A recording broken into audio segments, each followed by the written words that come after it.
நீங்களா சிவபெருமானுக்கு அர்ச்சனை பண்றதுன்னா என்னெல்லாம் கொண்டு போவீங்க சொல்லுங்க?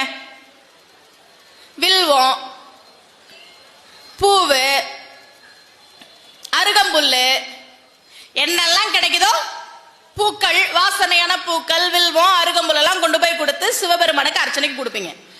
அவர் எதை எடுத்து போட்டு அர்ச்சனை பண்ணார் தெரியுமா? கல்லை எடுத்து போட்டு அர்ச்சனை பண்ணார். தினமும் ஒரு கல்லை எடுப்பார், சிவபெருமான் மேல வீசுவார், போய்வார். ஒரு நாள் அவர் தன்னை மறந்து ஏதோ நினைப்புல போயிட்டு இருக்கிறார்.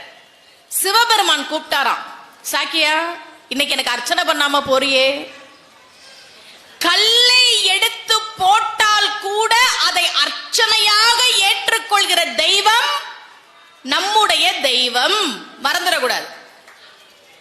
சாமி நீ எனக்கு கல்லுதான் போட்ட, எனக்கு பிரசாதமா இவ்வளோ பொங்கல் வைக்கணும், இவ்வளவுதான் வச்சிருக்கிற, அப்படியெல்லாம் நம்மள தண்டிக்காது.